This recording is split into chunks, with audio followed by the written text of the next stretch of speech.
darle la raíz a la tierra mía. Te agotan las ganas, te dejan sin aire pa' que no respires. Te cambian la historia, te guardan los libros pa' que se te olvide. Que fuiste gaviota, que libre volabas. Ibas enjaulada con tus alas rotas comiendo migajas. ¿A dónde vas? Ay, mira que nos van quitando esto que es tan nuestro. Muy buenos días, amigas y amigos. Un nuevo programa del Hilo Invisible. Hoy, 22 de junio, a las 17 horas en punto. Saludamos a nuestro coequiper, Luis, desde Mar del Plata. ¿Cómo estás, Luis? Buenas tardes, Gastón, ¿cómo estás? Saludamos a la producción. Y aquí estamos atravesando este crudo y frío invierno en nuestra ciudad balnearia, ¿no? Que parece no dar tregua. Sí, mucho frío. Acá también, ¿eh? Se vino el frío. Pero bueno, todavía no empezamos el invierno. Yo veo mucha gente quejándose y digo, todavía falta todo el invierno. Con lo cual no sé qué vamos a hacer cuando venga el invierno. Y era una cosa que pedíamos medio a gritos en verano, ¿no? Así que estamos como en esa de que ahora está todo el mundo diciendo cuándo vendrá el calor. Pero bueno, nosotros ya adentrándonos, Luis, ¿qué me contás? ¿Qué lío que hay en este mundo? Yo creo que se parece más a Argentina que nunca este mundo, ¿eh? Está cada día más loco.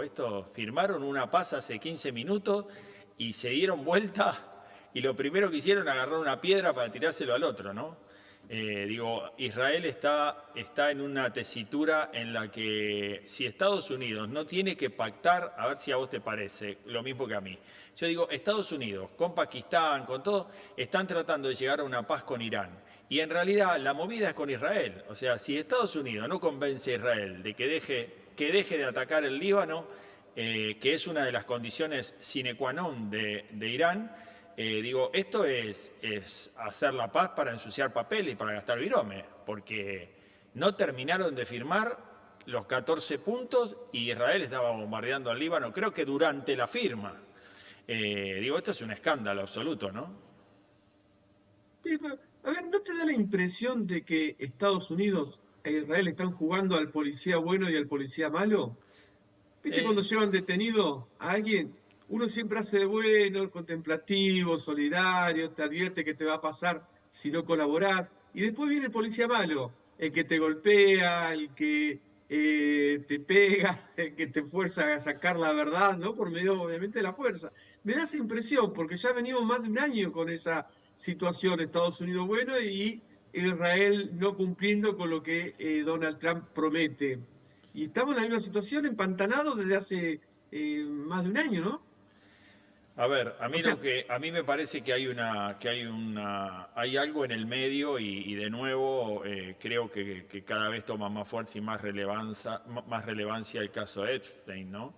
Creo que Trump a estas alturas ya hubiera roto con Netanyahu y con Israel si pudiera. Me parece que esto es no lo veo como que no veo como que estén asociados. Lo veo a Trump muy urgido de terminar con esta guerra, fundamentalmente porque se le está yendo de las manos y porque además se le vienen las elecciones encima y porque su imagen se deteriora día a día. No digo que no, porque lo que vos estás diciendo, no digo que no, porque es una de las alternativas a poder encontrarle algún grado de lógica a esta cuestión, ¿no? Pero por otro lado, también veo que esto está muy relacionado con el globalismo, ¿no? Con el globalismo financiero y está muy relacionado con la Agenda 2030, fundamentalmente teniendo como enemigo yo hoy veo este escenario, hoy veo el globalismo financiero, la Agenda 2030 versus Trump y Putin. O sea, lo que le están haciendo a Putin en Ucrania es muy parecido a lo que le están haciendo a Trump en Medio Oriente, ¿no? ¿Viste el bombardeo que le aplicaron a Moscú? Llegaron a Moscú, ¿no? O sea, esto no importa y ya no es una cuestión que me parece que escapa a los ucranianos. porque imagínate lo que va a ser el vuelto, ¿no? El vuelto de Putin a Ucrania va a ser arrasador. Pero como lo que está jugando acá es la OTAN y esa agenda, digo, poco les importa a los ucranianos, ¿no? Fíjate, en Crimea, por ejemplo, hoy el pueblo de Crimea, los habitantes de Crimea no tienen combustible. No, hoy no pueden cargar combustible en sus coches y solamente lo poco que hay lo van a racionalizar para cuestiones más importantes, ¿no? Porque han desabastecido la región bombardeando puentes y las refinerías. Hoy un misil cayó sobre una planta productora de conductores utilizados para los misiles que produce Rusia, y es un misil fabricado por Francia o Alemania y orientado y dado las coordenadas por la misma OTAN, en Ahora, donde en ese lanzamiento de ese misil no toma participación los ucranianos. fíjate qué loco esto también, ¿no? Qué punto de inflexión. Cuando Trump le pidió ayuda a la Unión Europea y, digamos, entre comillas, a la OTAN, para normalizar el estrecho de Hormuz y para que se metan ahí en esa movida, los europeos, en términos nacionales y en términos de integración, en términos de Unión Europea, le dijeron que no. Y ahora se siguen dando un tiro en el pie, bombardeando Rusia, llegando a Moscú, ¿no? O sea, digo, ya es la guerra absoluta declarada y de nuevo, hay que ver cuáles son. Me imagino que a estas horas Vladimir Putin está estratégicamente pensando a dónde llega y lo más aún preocupante es si ya empieza a pensar en algún ataque o en alguna acción militar más allá de Ucrania, ¿no? Digo, y Pero esto... fíjate las amenazas de Zelensky con respecto al presidente de Bielorrusia y los ataques verbales al presidente polaco. Polonia es su principal aliada que tiene hoy Ucrania. Por Y eso estos días fue durísimo las declaraciones. O Zelensky sabe algo más de lo que nosotros sabemos, o este muchacho ha perdido toda cordura, ¿no? Seguramente el escenario es un escenario en el que la incertidumbre y la locura no está ajena, ¿eh?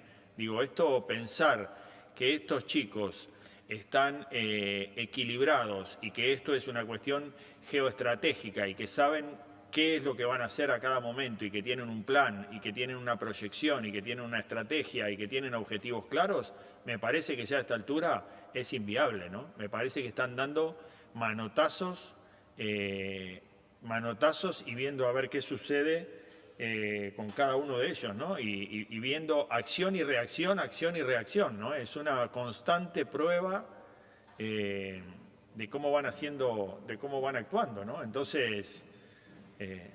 La pregunta que debemos hacer, creo que es importantísima y fundamental, ¿cómo queda Putin hacia adentro, hacia Rusia? Porque ven que están llegando con facilidad, más facilidad que antes, hacia, bueno, vos decías Moscú y hacia lugares, pueblos a 700, 1200, 1500 kilómetros de la frontera con Ucrania y con Sumá. No te digo facilidad, pero van llegando. Pero y eso va a aparte, generar cierto temor. ayer le bombardeó lugares civiles en Moscú, ¿no? Digo, los drones atacaron lugares civiles, con lo cual empieza, viste, los pueblos, por más que algunos tienen un grado, y los rusos lo tienen, un grado de nacionalismo importante, hay muchos que ya empiezan a decir, bueno, dale, termina con esto de una vez, ¿no? Digo, a ver de qué manera esto continúa. Pero lo que traigo es, ¿te acordás? Y me gusta, porque con humildad lo hacemos, pero es bueno que lo hagamos. Nosotros hace tiempazo, ¿no? Hace tiempazo le dijimos a Putin, tené cuidado que esto no se te convierta en una segunda Vietnam, ¿no? Y digo, y no está lejos, ¿eh? Porque donde esto le escale, donde esto trascienda a Ucrania y Rusia y le escale para algún lado, se le pone negra, ¿eh? Y yo más que Vietnam diría una nueva Afganistán. Creo que es la historia más reciente de Rusia, ¿no? Me parece que Afganistán estaba como más concentrado, ¿viste? Esto me parece que se le puede escapar de las manos y se le puede convertir en que varios actores empiecen a jugar allí y se le complique, ¿no? Pero bueno, no importa. Fíjate, de Afganistán también se tuvieron que ir. Sí, Hay que ver ahora cómo evoluciona la política en Gran Bretaña ante la renuncia de Starmer. Irá seguramente a nuevas elecciones y ver cómo va sucediendo y quién será el próximo primer ministro británico y qué postura tomará con respecto a todo esto. Inglaterra también está en una situación muy complicada, sobre todo después de haber salido del Brexit, ¿no? La situación europea es muy compleja e incierta. No así, no así el de la América Hispana, porque me parece que está adquiriendo ciertas certidumbres, todos encolumnados detrás de Donald Trump. No sé cómo lo han hecho, pero bueno, este es un tema que vamos a analizar ahora. Sí, justamente te iba a llevar para ese lugar. Digo, yo no sé si los veo tan encolumnados atrás de Donald Trump o si veo más allí una política exterior estadounidense que va a trascender a Donald Trump, que me parece que esto vino para quedarse y es este relifting o esta reinstauración moderna de la teoría Monroe, ¿no? La New Teoría Monroe, le podríamos poner ese nombre, ¿no?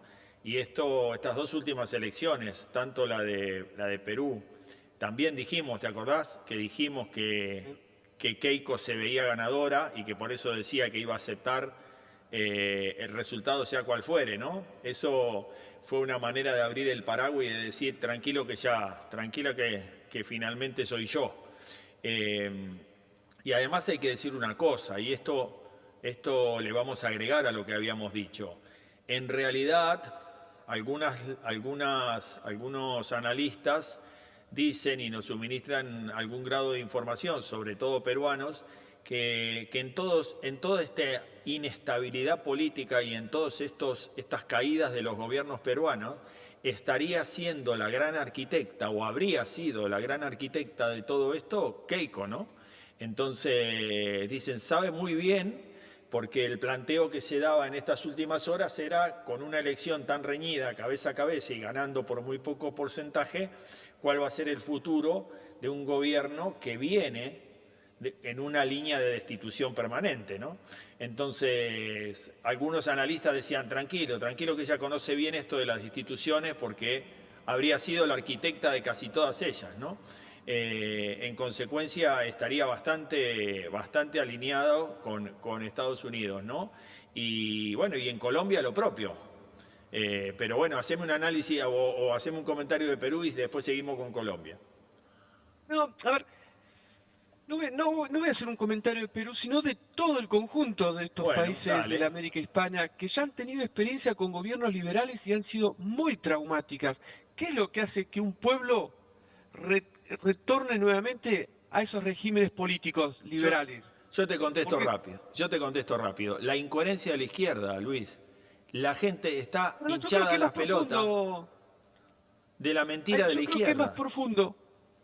Creo que, como le gusta hablar a los liberales sobre el mercado, hay una mano invisible. Habría que ver y analizar en profundidad cómo juegan estas instituciones, por ejemplo, los sectores protestantes, las masonerías, los institutos culturales que van surgiendo en cada una de nuestras ciudades de la América Hispana, que relacionan institutos norteamericanos con nuestros sistemas de ideas y de pensamientos, cómo funcionan los académicos, los periodistas, aquellos que son parte de institutos políticos como la Red de Acción Política, donde concentra 220 políticos de primera línea en Argentina y que permanentemente van a viajar a Estados Unidos, donde participan en actos, todos pagos.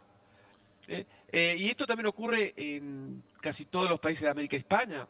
Yo creo que habría que analizar esto en profundidad y cómo afecta al pensamiento y a las ideas de nuestros pueblos y nuestra gente. A ver, hagamos ese ejercicio. Yo creo que la izquierda y la derecha, como nosotros la concebimos en la época en que eran dos procesos ideológicos antagónicos, que no había ninguna vinculación ni ninguna relación entre ellos, terminó hace rato, y esto nosotros lo venimos diciendo, que hace rato terminó. Por encima de la izquierda, de la derecha y por encima de la política está el poder concentrado sin ninguna duda. Y entonces ellos ya están jugando en los dos lugares, son socios de los dos, y van moviendo los hilos de acuerdo a la necesidad. Y entonces alguien decía, y comparto ese análisis, Cuando la cuestión tiene que ver con la soberanía de una región, promueven la derecha. Cuando la cuestión tiene que ver con negocios y con la economía, promueven la izquierda. Pero en definitiva manejan las dos. Ahora, ¿qué es lo que ocurre con la gente? La gente no está ahí, la gente no está comprada, la gente no está conducida, digamos, económicamente o por este poder. La gente se va pendulando de acuerdo a con quién se va cansando más, ¿no? Y entonces empieza a haber una situación, o la gente, a mi modo de verlo, está más cansada de eso que en algún momento representó la izquierda y que hoy es esa izquierda progresista, en la que convierte a la sociedad en esclavos con la retribución de una dádiva y ellos se siguen enriqueciendo y siguen fortaleciéndose y se perpetúan en el poder y toda la historia que ya hemos visto, sobre todo de América Latina, ¿no? Entonces, como que me da la sensación como que la gente ha dicho, ¿sabes qué? Prefiero el lobo vestido de lobo, que sé cómo le pongo la mano y cuándo me va a morder, no a la oveja esta que es un lobo vestido de oveja, que me dice que me va a compartir, que la distribución de la riqueza, que la igualdad, que esto, que el otro, y no me saca de la pobreza más nunca. Entonces, digo, me parece que hay esa diferencia, ¿no? Sí. Vos fíjate que el modelo extractivista es el mismo de hace 150 años para toda la América hispana, salvo con algunas excepciones de gobiernos de tinte nacional, que los hemos tenido, pero después, o por lo menos los últimos 30 años, el mismo modelo para toda la América hispana. Tener las mismas mineras, los mismos grupos económicos, los mismos laboratorios que patenten su semilla y se lo venden a los productores y no pueden sembrar o comercializar que no sean la semilla que estos laboratorios producen, ¿no? Estas investigaciones genéticas que se hacen de la semilla para mejorar la calidad de ese grano y ser más y producir más en climas que le pueden llegar a ser adversos. Hoy se está discutiendo que si se industrializa esa semilla, deben seguir pagando regalías a esos laboratorios. Es decir, si vos tenés un grano de maíz que empezás a industrializarlo y lo podés convertir en indumentario zapatilla, tenés que seguir pagando regalías. Eso no se termina nunca. Fíjate Claro. vos, sin invertir más, esos laboratorios siguen ganando igual. Y Pero, esto tiene que ver con nuestra soberanía. Soberanía que ningún gobierno de izquierda o derecha defienden. claro, porque ahora yo te pregunto, durante los gobiernos más de índole nacionalista, vamos a tratar de evitar meternos en la grieta. Y entonces decimos, durante los gobiernos más nacionalistas que tuvimos en los últimos 100 años, o no, 100 años no, porque cuando decimos 100 años caemos en uno que sí le puso el pecho a las balas, o en dos, sí, en 2 o en 3 gobiernos que le pusieron el pecho a la bala, de diferente tinte, inclusive de ideología política. Pero de acá, en los últimos 70 años para acá, digo, vos tenés esto que estás diciendo, del tema de las semillas, del desarrollo de las semillas, el desarrollo genético y toda esta cuestión. Nosotros en la Argentina tenemos el INTA hace 50 años, que lo único que promueven son kioscos y negocios para ellos, para los que lo integran. Exacto. ¿Por qué hace 50 años que no desarrollan una cosa que tenga que ver con la soberanía agrícola y con la soberanía? Porque están todos entongados, y esto lo digo con conocimiento de causa y desafío a que tenga ganas de venir al programa y discutirlo, y le damos toda la derecha, tienen su propio negocio con las multinacionales de todos lados. Entonces, digo, cobran un sueldo del INTA y trabajan para las multinacionales de los granos y de la maquinaria agrícola. Entonces, digo, esto es lo que hace que no tengamos, y que por más gobierno nacionalista que podamos tener, si no tenemos instituciones nacionalistas, si no tenemos instituciones y tenemos las instituciones que están infiltradas como están infiltradas por el poder económico, nos pasa esto. Porque no puede ser que la Argentina, con sus capacidades universitarias, académicas, sus experiencias, su pragmatismo, su condición de país agrícola top 3 del mundo, siga dependiendo del desarrollo en el tema semillas y esto que vos decís, siga dependiendo y pagando regalías a las multinacionales.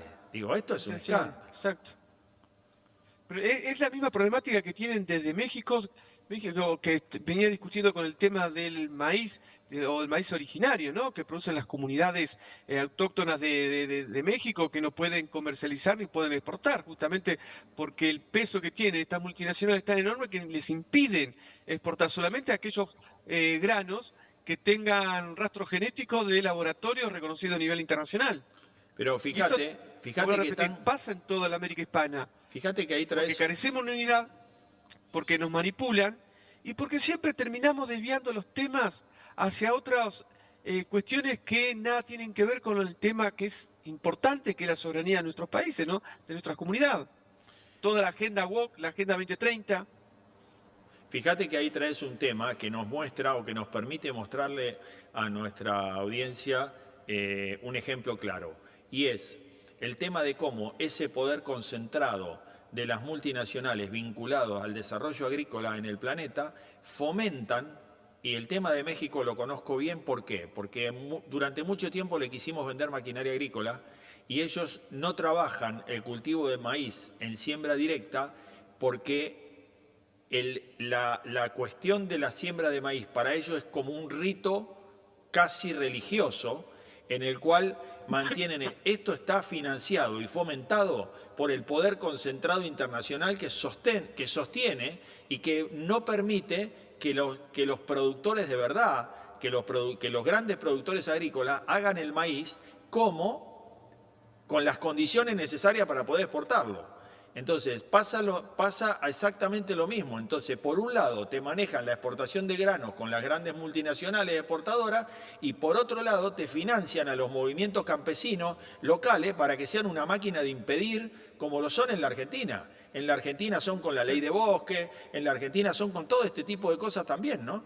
Entonces, donde pueden poner ellos la cuota de frenar, porque esto nos pasa en la Argentina también, hay un montón de hectáreas de campo, pero cientos de miles, Luis, de hectáreas de campo en el norte, en el este, en el oeste y en el sur, que están frenadas por la ley de bosque.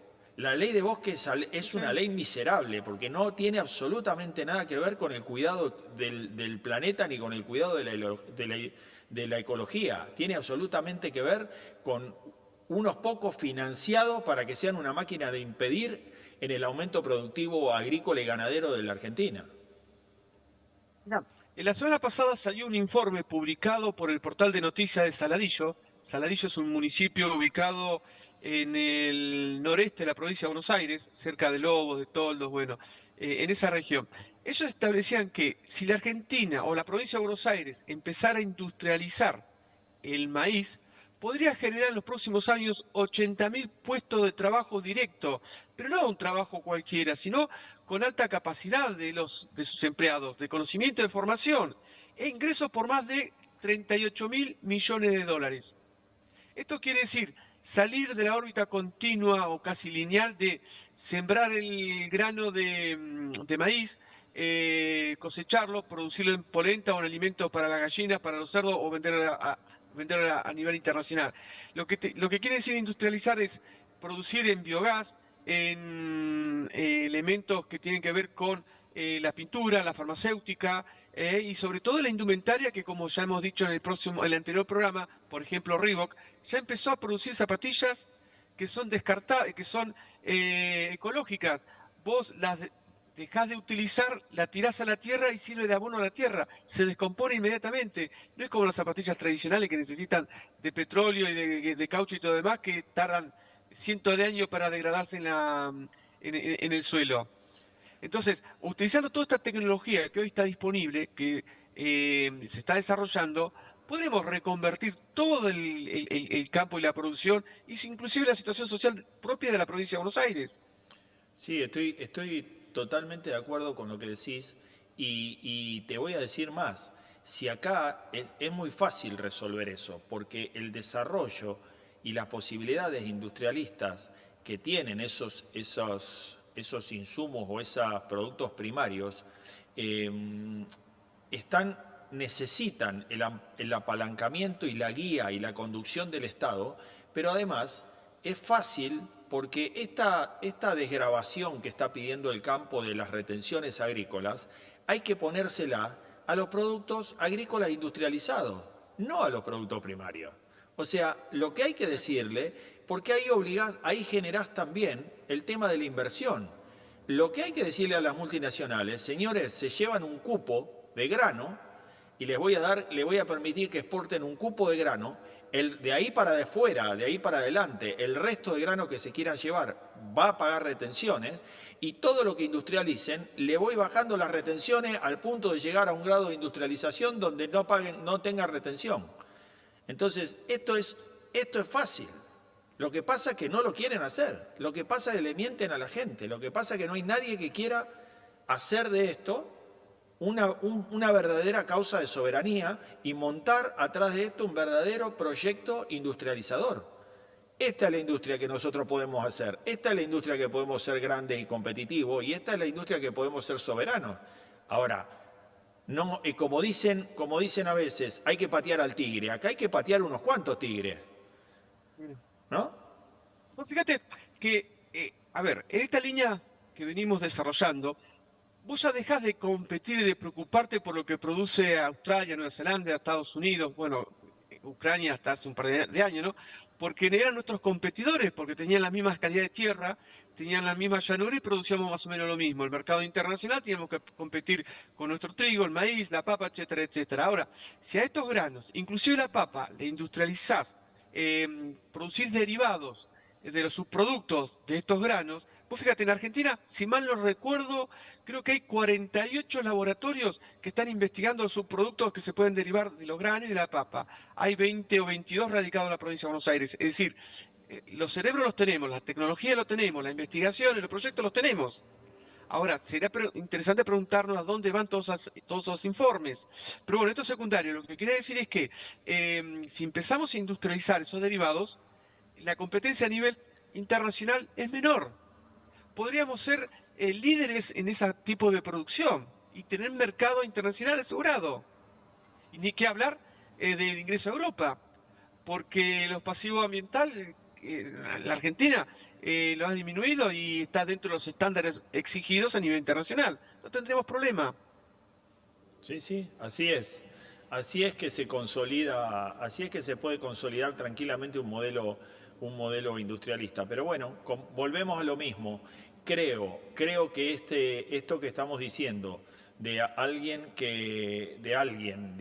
algún grupo que quiera conducir esto hacia algún lado, también en términos nacionales volvemos siempre al mismo lugar, ¿no? En términos nacionales es muy difícil que esto pueda avanzar, ¿no? Esto tiene que ser una cuestión más regional, ¿no?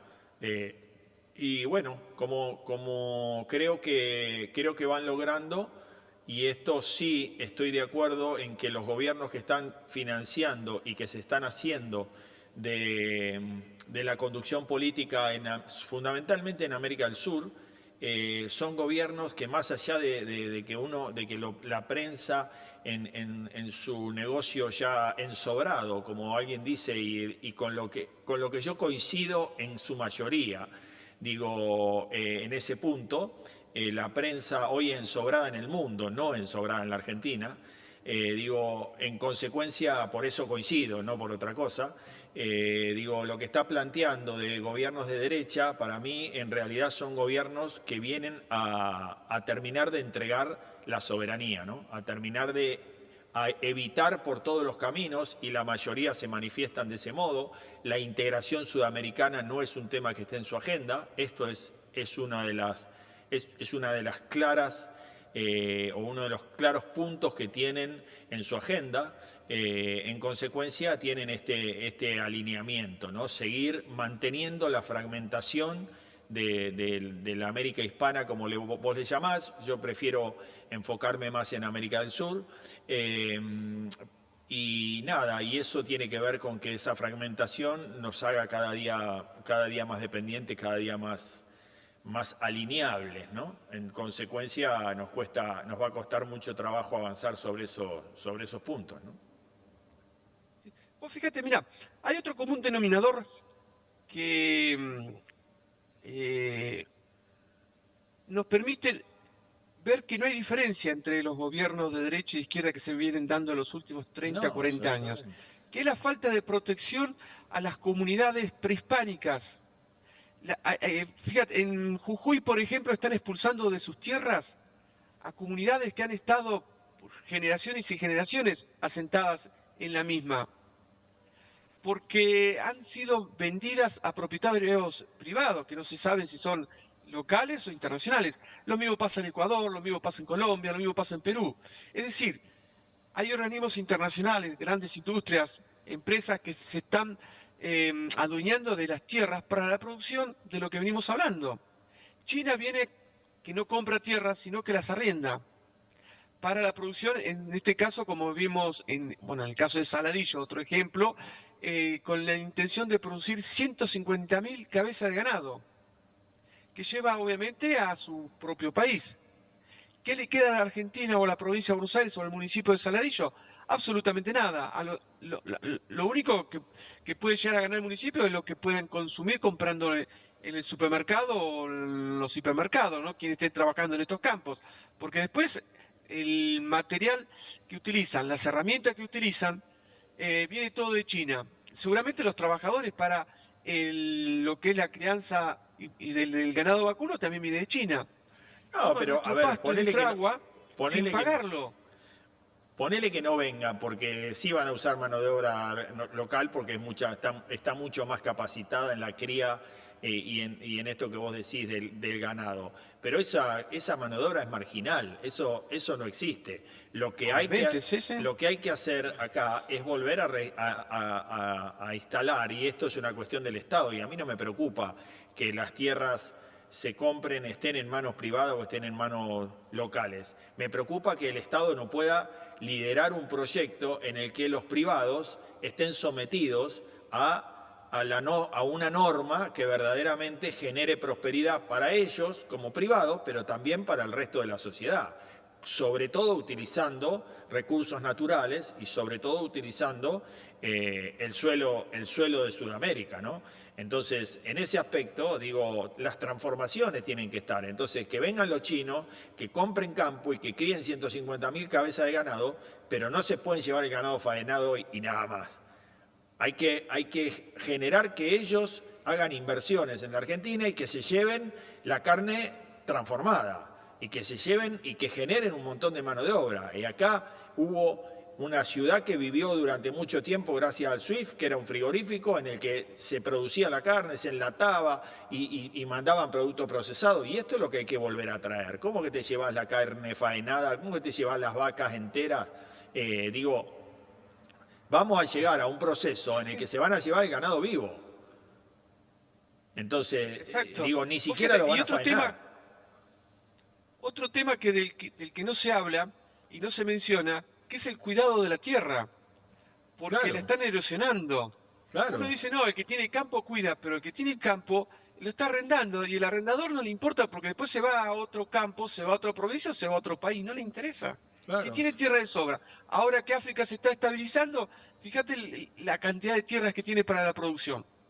Sin duda, sin duda.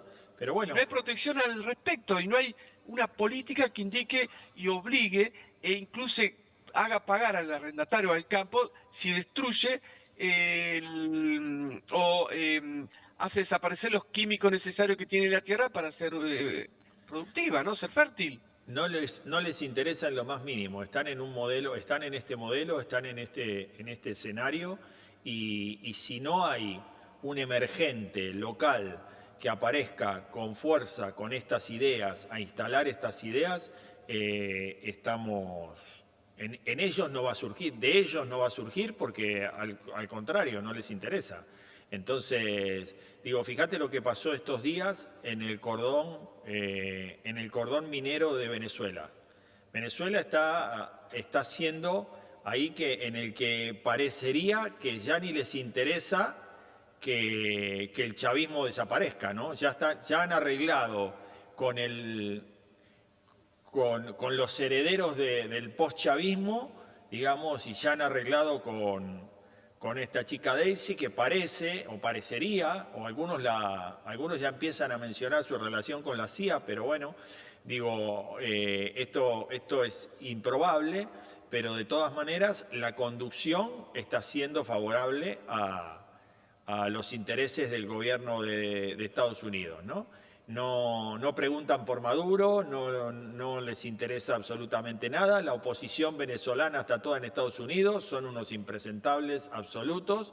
Y Corina Machado, que era lo que había, o la iniciativa opositora que en algún momento había planteado una desvinculación con esta oposición al chavismo que daba más asco que el propio madurismo, digamos, y yo quiero separar siempre que puedo el chavismo del madurismo porque me parece que son dos cosas que no tienen absolutamente nada que ver. Si bien Chávez le abrió la puerta, también algún día podremos analizar el porqué, pero no tienen absolutamente nada que ver. Y entonces te decía, esta Corina Machado que aparecía como el nacimiento de alguna oposición más o menos interesante, no está dispuesta, está en Estados Unidos viajando por ciudades, ya formó parte, ya se sumó a la oposición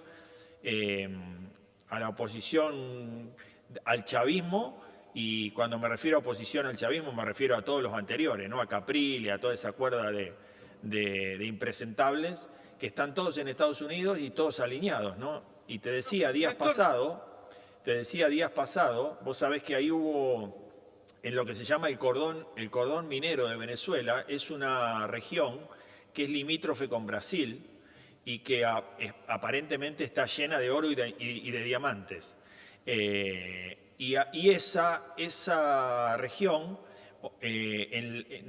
hace mucho tiempo, antes del chavismo, estaba en manos de vándalos, ¿no? de mafiosos que eran entre brasileños y venezolanos, y bueno, y ahí operaban como operan esos grupos en el Amazonas y demás, ¿no?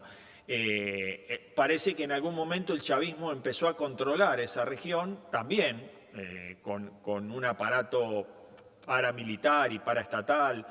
Parece que ahí la ley no existe, es el AMPA absoluto. Y este fin de semana hubo operaciones militares ahí. Bajaron y parece que arrasaron con todo ese grupo de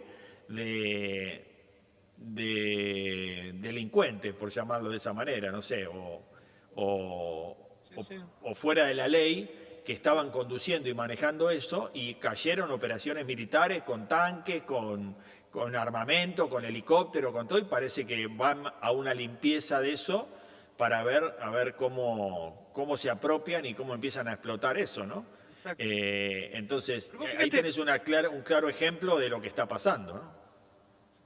Que lo que vos describís con respecto a lo que ha sido el chavismo originario, por titularlo de alguna forma, es el mismo proceso que hemos visto en México con el PRI, en Perú con el APRA, Partido Colorado en Paraguay, Partido Blanco de Luis Alberto de Herrera, y también con el peronismo, y en particular en los últimos 40 años. Terminaron siendo cómplices de un modelo extractivista pro-norteamericano o pro-británico, de acuerdo al país que tomemos. Ahora, ¿cómo han operado estos organismos dentro de nuestra sociedad para llevarnos a incluso hasta desconocer históricamente lo que han sido estas estructuras políticas que surgieron con características de movimentistas? Después fueron convertidos en partidos políticos y terminaron dentro de lo que es la corrupción de los partidos políticos en sí, ¿no? Que se han dado en toda la América Hispana. No fue casual esto. ¿Por qué? Porque es común a toda la América Hispana, no sea, es decir, hay un hilo conductor en todo esto. No es que seamos los hispanoamericanos corruptos e irrecuperables, sino que hay intereses muy fuertes y muy pesados que condicionan y orientan todo esto. Han trabajado en la parte psíquica de nuestros pueblos para orientarnos y llevarnos a los escenarios que estamos viendo. Te vuelvo a repetir, como dije al comienzo del programa, ¿cómo es posible que terminemos votando gobiernos de derechas cuando hemos tenido, no hace más de 5, 10 o 20 años en algunos países, experiencias sobre todo estos gobiernos de derechas? Y que los que hoy van a asumir o han asumido fueron parte de alguna forma de aquellas nefastas experiencias. Es decir, volvemos a votar y a tener nuestros verdugos. Los apellidos se repiten, como el caso Menem en Argentina, ¿no? Sí, es que es un poco este análisis, es que han tenido una estrategia en la medida en la que la gente de buena voluntad, en términos políticos, en términos sociales, se ha defendido todos estos años. Y para poner una temporalidad, vamos a tomar la democracia en Argentina, si querés, o la democracia que son más o menos parecidas en casi toda América del Sur, fundamentalmente oscilan entre años más, años menos, pero la vuelta a las democracias después del fallido o después del Plan Cóndor, que de fallido tuvo poco, pero para acá se han apropiado de grandes ideologías y las han destruido absolutamente. Y han generado todo un ambiente, fíjate, analizando rápidamente el peronismo no como partido político, sino como doctrina, del 83 para acá, es muy poco lo que vos podés agarrar de los gobiernos y decir, estos practicaron la doctrina.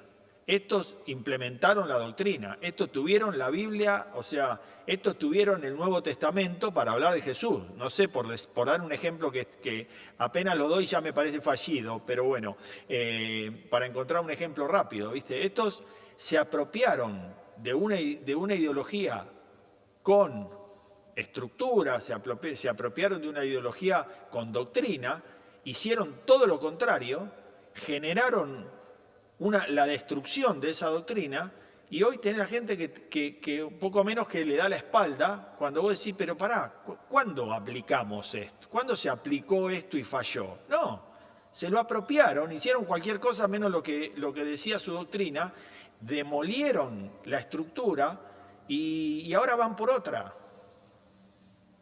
Exacto. Vos fíjate, para poner un ejemplo de lo que vos estás diciendo, lo que estamos hablando, lo que pasa con lo que sucedió con el gobierno de Carlos Menem en Argentina, también con Fujimori en Perú, porque tiene cierto paralelismo, y en Ecuador también.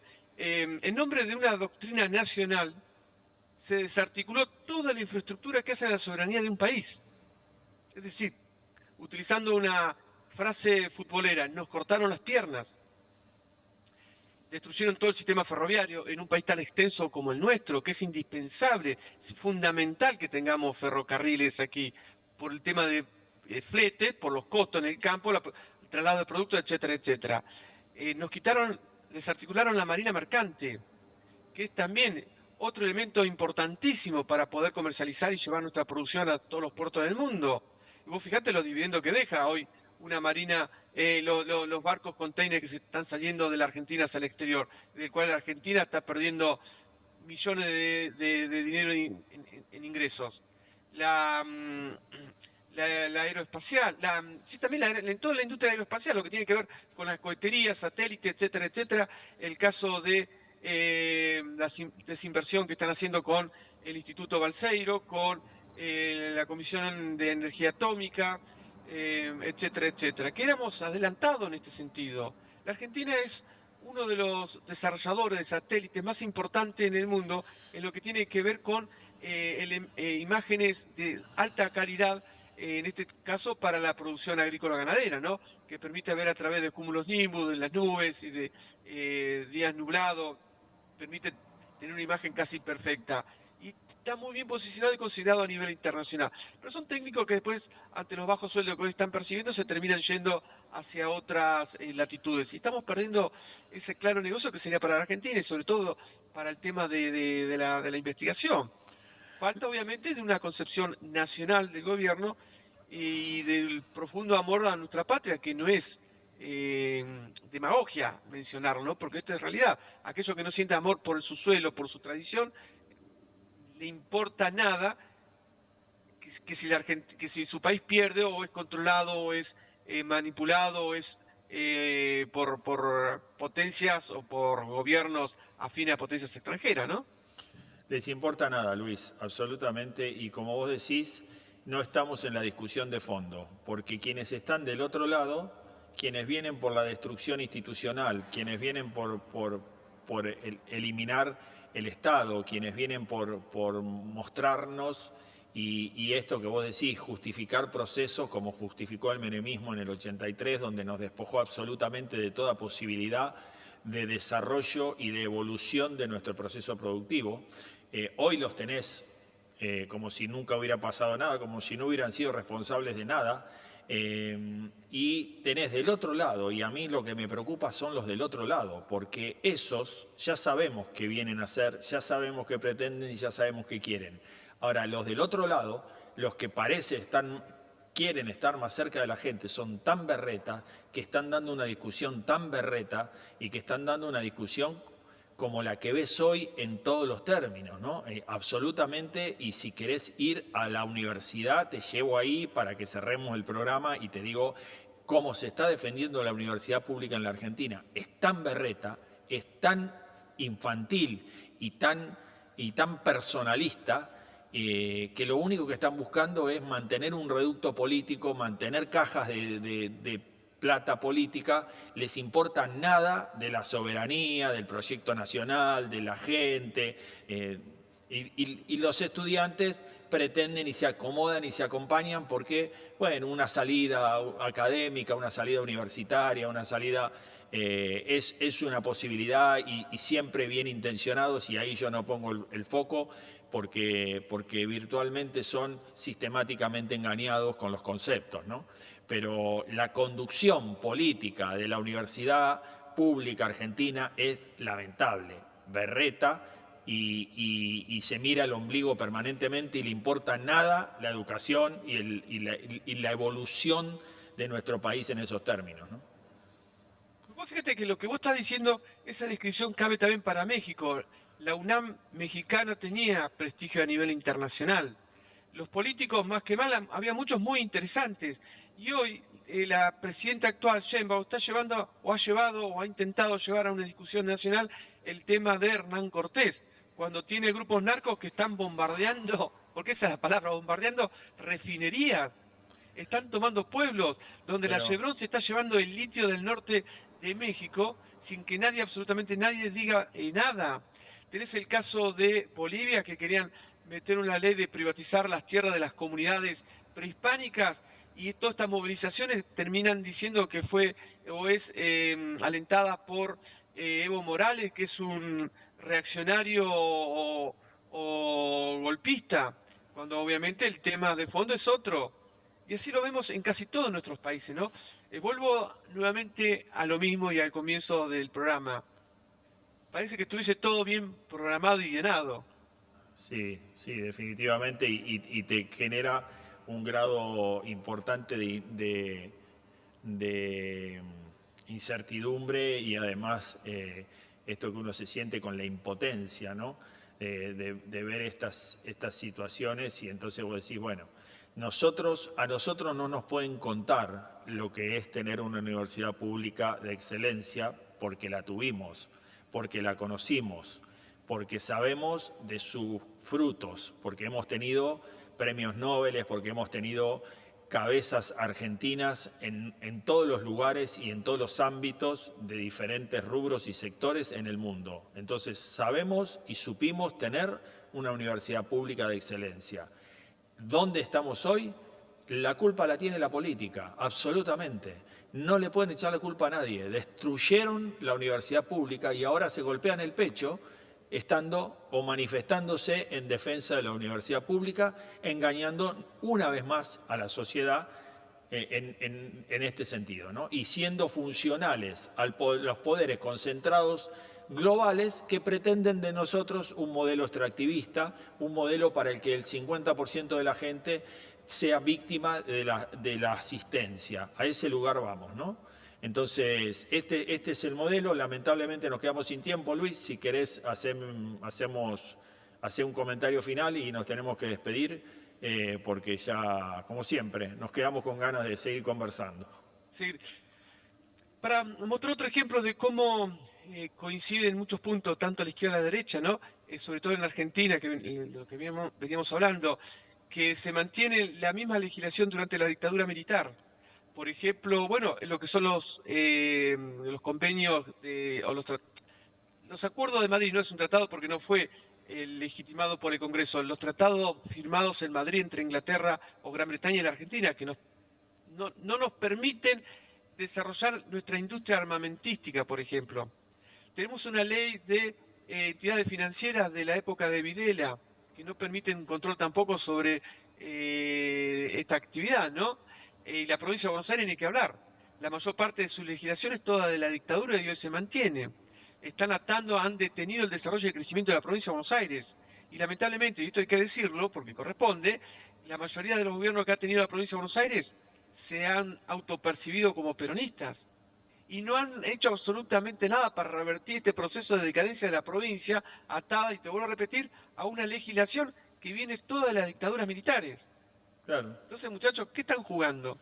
Bueno, así es y en eso estamos. Y vos fijate que hoy una paradoja, y con esto cerramos y nos vamos, una paradoja que es importante traerla, ¿no? Y resaltarla. En un gobierno como el que hoy ostenta la Argentina, ¿no? El gobierno de Milei, que está enfrentado con Clarín, la verdad es que demuestra quién es quién, ¿no? Y en esto a buen entendedor pocas palabras, ¿no? Porque un gobierno que tiene como principio y como ideología yo diría, la reducción del Estado, fundamentalmente porque cree o tiene la convicción de que la libertad es a través del menor Estado, de la menor intervención del Estado, y que eso es, en términos ideológicos, sumamente discutible, pero del otro lado tiene alguien que no solamente es poder concentrado, o no es un jugador de la libertad, es un poder concentrado que pretende un Estado dominado y controlado y subyugado. Y como este gobierno le está diciendo, no, se te acabó la pauta, se te acabó el negocio, esto es libertad, y esto es que compita, y esto es que juegue por... Entonces, Clarín, enemigo de Milei. O sea, es de todas una radiografía de lo que pasa en la Argentina, ¿no? Es una radiografía de que los poderes concentrados son poderes concentrados de verdad. Sí, esto sería un tema interesantísimo también para tratar en un programa, ¿no? Tendríamos que ponerlo... ponerlo... de información, sino la tierra también. Que es otro tendríamos tema que invitar tendríamos que dedicarle un programa al tema de estos poderes y de los medios en la Argentina y en la región, porque esto se repite en casi todos lados. Sí. Pero Luis, bueno, nos quedamos sin tiempo. Te mando un abrazo grande a vos, a toda Mar del Plata, y a ustedes los saludamos y les deseamos que tengan una buena semana y que, como siempre, Dios los bendiga. Chao, Luis, querido, un abrazo. Hasta el lunes próximo. Un abrazo para todos ustedes y también para la producción. Perdido, ¿a dónde vas?